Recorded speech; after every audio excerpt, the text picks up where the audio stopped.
makapal. Ganyan siya sa likod. Kahit walang ulam, basta gold ang pinggan.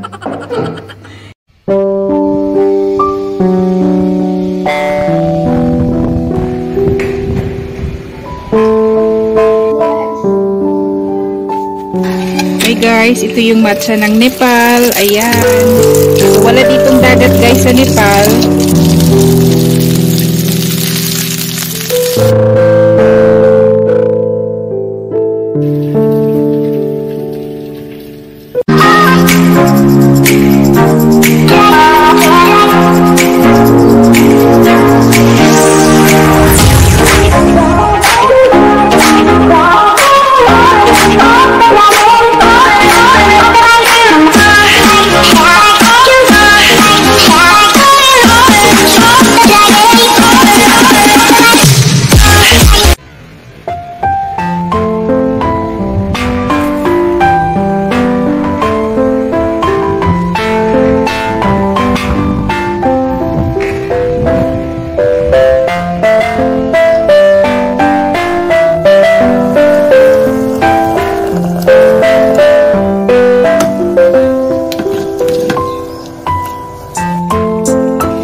Hey guys, ito yung matcha ng Nepal. Ayan. So, wala ditong dagat guys sa Nepal. So, makukuha mo yung mga isda dito sa river, sa lake. So, ganito yung itsura guys. So, gagawin namin itong soup ngayon dahil malamig yan dito guys sa Nepal. Kaya ayan, magluluto kami ng soup guys.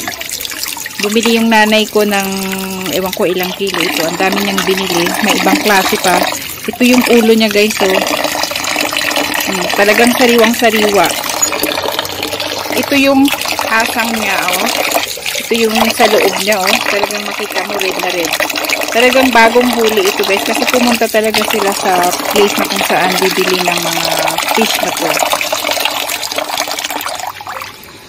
So, masarap din ito, guys. Masarap ito iprito. Yan. Pero mas masarap ito gawing soup. Gawin din namin curry. Fish curry. Talagang sariwang-sariwa siya, oh. Mas malasa, guys, yung yung mga matcha dito. Ay, matawag nila dito matcha. Malasa din yung mga isda na galing sa lake, guys. Ayan. Tsaka hindi naman siya malansa. Mas mabaho pa ngayong parang galing sa dagat. So actually guys, masarap itong gawing fish curry. But nagbago yung isip ng nanay ko. So iprituhin lang daw namin. So mamayang gabi kami mag-soup. Kasi mas malamig siya sa gabi. So what I did, lalagyan ko lang, imamarinate ko lang siya muna ng ginger and garlic paste, kunting asin, and turmeric powder. And lalagyan ko siya ng konting chili powder din. So, ayun. At konting lemon. And then, bago ko siya prituhin para ma-absorb yung lasa. So, for the meantime, ay pupunta guys tayo sa aming backyard garden. Yan, ipapasilip ko sa inyo yung mga broccolis namin na ini-start na namin i-harvest. So, kapag kami ay magluluto, saka namin pipitasin para fresh na fresh siya. So, magpipitas tayo guys. So, para i-partner ko dito sa aking prito. So, let's go!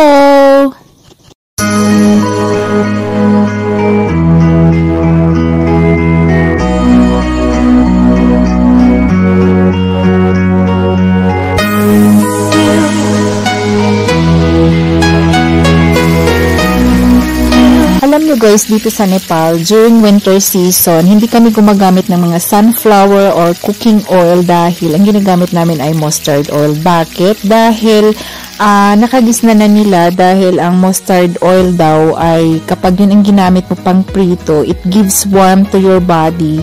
Dahil nga malamig yung klima, so mawa-warm up yung body natin kapag mustard oil. Kaya isa pa yun sa mga dahilan kung bakit ginagamit nila ang mustard oil during winter season sa pag-massage. So yun ang nakagisna na nila. So ayan, medyo double time ako guys dahil mag-start yung online class ng anak kong lalaki. At 10 o'clock. So, dapat tapos na akong magluto ng pagkain namin or lunch namin before 10 o'clock. So, itong mga broccolis naman ay ito talaga ang the best vegetable ngayong winter season. So, hindi na kami bumibili guys since meron pa kaming tanim. But, malapit na maubos dahil palagi naming hina-harvest at yun, we prefer to cook it in a simple way. So, binuboil lang namin yun, nilalagyan ng konting asin or nilalagyan namin ng konting ginger, yung tubig sa pag-boil. Mas prefer namin yung walang mantika dahil yun nga, gusto natin ay healthy, diba?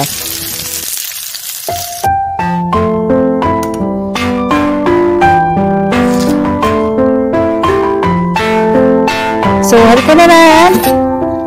Are you ready? Lalakam.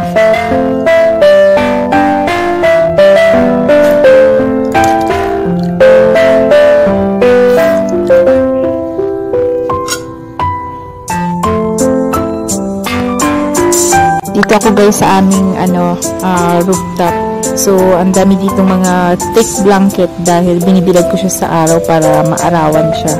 So, usual ko na yung guys ginagawa during winter. A few moments later.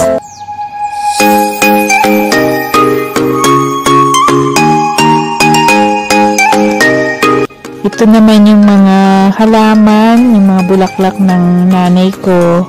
So, yan, mga alaga niya yan. So, bagong tanim lang ang mga mga bulaklak na ito. So, since wala pa siyang mga flower, so, ganyan yung itsura niya. So, next time guys, pag flowering nito, talagang maganda ang mga bulaklak na to. Kasi para siyang ball. Talagang malalaki yung bulaklak niya. At, although maliliit yung bulaklak niya, pero makikita mo talaga ang ganda. So, by that time guys, ay gagawan ko ng video. Ipapakita ko sa inyo yung mga flowers. Kung ano ang itsura ng mga flowers na to. Talagang magaganda siya guys.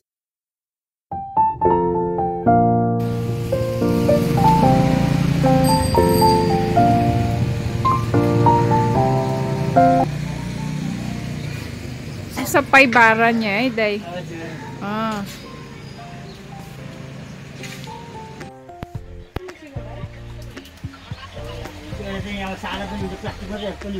So, ayan guys, yung mga copper, gold, parang gold-plated siya. Ito guys, yung mga uso dito sa Nepal. Ayan. Ito siya, copper. So, ito naman yung mga, nila, yung mga baso nila. Puro ganyan guys. So mamaya ipakita ko sa inyo sa bahay. Meron kaming ganito guys. Ayan, yung gold na plate nila. Ayan. So, alam nyo guys, napakamahal nito. So, yuday katiyo, yuday. Yuta, yuyo. Yuyuta katiyo. Sustud sa'yo? Yes, of course. Katiyo ta. Tato price di ka na. Yoho. Sana ko 990 ge. 990 yo. 900 daw ito. Tapos yung malaki guys, mahigit 1,000. Ayan yung malalaki Napakamahal dito yan guys sa Nepal. Kasi ito naman pang ginagamit nila ito sa pag-pray ito, yung mga ito. Yan. Meron din kami yan guys sa bahay, mamaya ipakita ko sa inyo. So uso yan dito, ayan, mga stainless.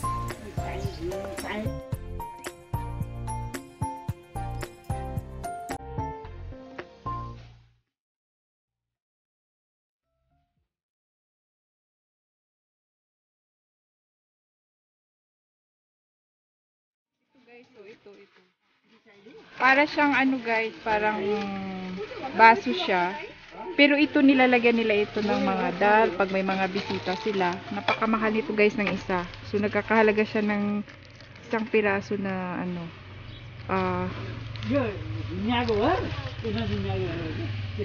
Dai, ayo takati ba ni ko aginay? 600 do? 680. Oh, 680 daw isa.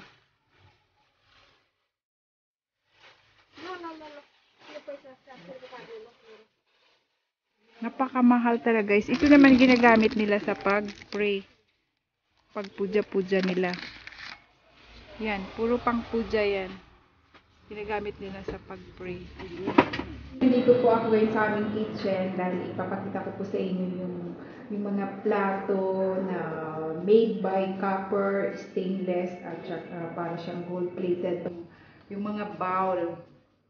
So, maganda siya guys kasi ano siya, makapal siya tingnan. And then, ito naman yung mga stainless na mga baso. Napakarami namin yan guys.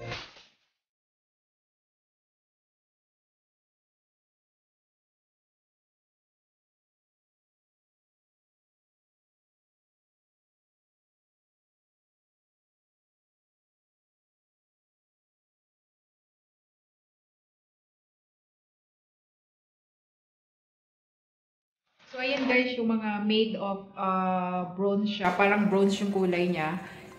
Sa English ba to ay brush yata ito, di ba? So, ayan, yung ginagamit nila yan guys noong araw, nilalagyan nila ng mga tubig. Yan, malalaki siya.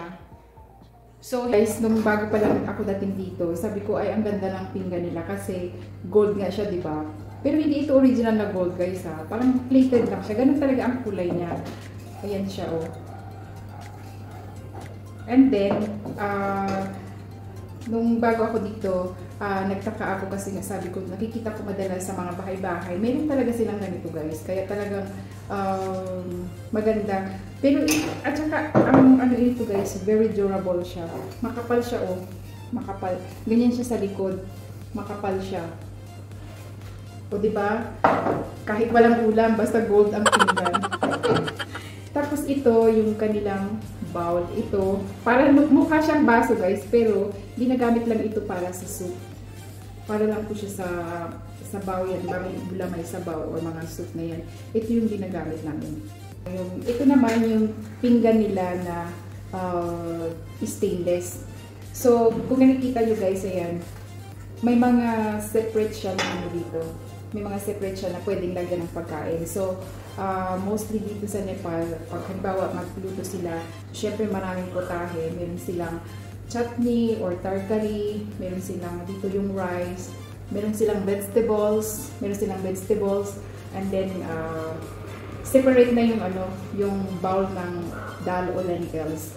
So yun, hindi ka nakukuha dyan sa gitna kasi nandyan na lahat yung ulam mo, yung vegetables mo, your chutney, and everything nandyan na lahat guys.